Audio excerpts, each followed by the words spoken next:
大家好，欢迎来到 Becoming a Polyglot. You guys, it's good to be back on YouTube. It's been a while, I know. But today I have a video for you with 6 tips on how to learn Chinese with a limited amount of study hours. I've been preparing myself for the HSK 2 exam. I knew about 4 or 5 months ago that I wanted to partake in this exam. So basically I did have enough study hours. But you know, life happens and I had to work a lot this past summer. And all of a sudden it was the end of August.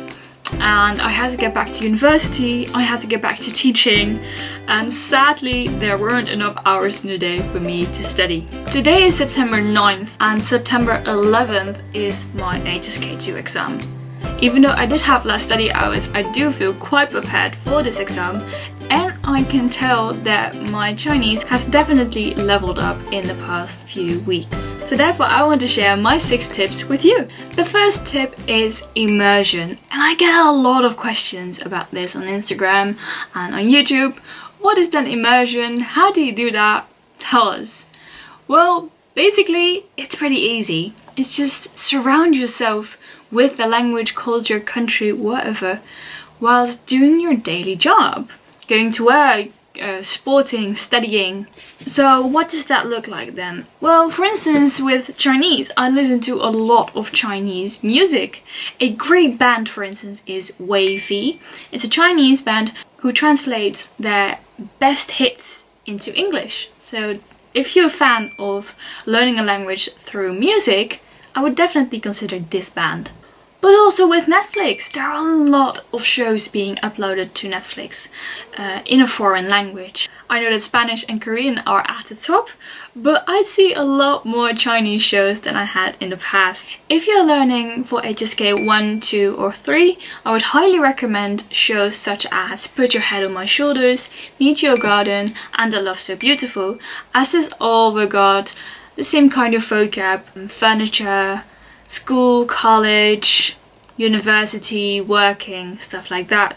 If you're a bit higher up with the HSK exams, I would definitely recommend The Rational Life. However, I would still recommend watching it even if you're learning for HSK 1 or 2 or just interested in Chinese, because the show is really nice. But The Rational Life is a bit more difficult in regards to the vocab, as it's about working in an office, finances, marketing, business meetings, stuff like that. Definitely download the Google Chrome Netflix extension called Learning with Netflix, which allows you to watch your favorite shows and series with double subtitles in your own native language and the language of the show that you're watching. When you pause the video, you can go over the subtitles with your cursor and see what the words exactly mean. This is also a case for an app called Viki, which is free to download and has all these amazingly shows and series from China, Japan, Korea, and allows you to learn whilst watching. So I definitely recommend both. The second tip that I have for learning Chinese is DuChinese app. This app is really great. It allows you to start working on your reading skills and helps you with understanding what you're reading. At first, when I opened the app and saw all these little short stories, I thought to myself, I am in no way capable of doing this, reading this. But then this app helps you through it by reading it out loud, showing the pinyin, or even showing the translation. And I just gave it a go. And it actually is a really wonderful app. You can click on every word and see what it means. And I would definitely suggest using the audio to see how the tones are pronounced. So this app I use a lot whilst commuting to university. I have to take a train to Amsterdam, so that was the perfect time to start with this app. The third tip is also an app called HelloChinese, and you've probably seen this everywhere in every video. But still I get some questions. What is this app called? So I'm gonna answer it for once and for all.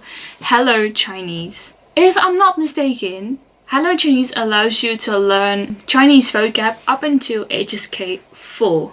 This app trains your listening skills, your speaking skills, your reading skills, but also your writing skills. Everything all at once. So this is also a really great app for just a quick lesson. It is divided into different subjects, different categories. It looks a bit like Duolingo. You can compare it to Duolingo as well, but I'd much rather prefer you use HelloChinese for learning Chinese than use Duolingo. Sorry, Duolingo. The fourth tip that I have is enroll yourself in some classes. This can either be on italki or a live YouTube lesson class, because there are a lot of them out there. But I recommend LTL Mandarin. I've been using LTL Mandarin for over a couple of months and I absolutely love what they have to offer. LTL Mandarin School offers flexi classes with native Chinese speakers. You can choose in which category you need help and then you can sign up for a class. I know, for instance, that I have troubles with prepositions or with directions, so I enrolled myself in classes regarding how to get somewhere with a taxi or how to take the bus and train, and these classes really helped me out. There are different teachers working for LTL Mandarin School, so you probably won't be having the same teacher every time. The thing is, you get to choose who you want to be taught by. You're able to download the PowerPoint and worksheets that you may have been using, so after class you can revise everything that you have learned. The amazing thing is that I also offer other languages besides Chinese, as I just started with Korean as well, so definitely check them out. The sixth and final thing that I did was... Okay, so I'm currently editing this and I noticed that I only have 5 tips instead of 6 since I went from 4 to 6. Have you noticed? Alright, I'll just leave it there. Was printing my HSK word list. And that perhaps sounds fairly easy. Yeah, of course you're going to print that. Why is that a tip to do?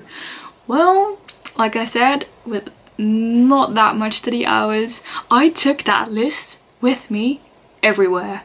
It was always in my bag, and whenever I had some time to spare, I would grab the list and I would note down which words I still did not know yet.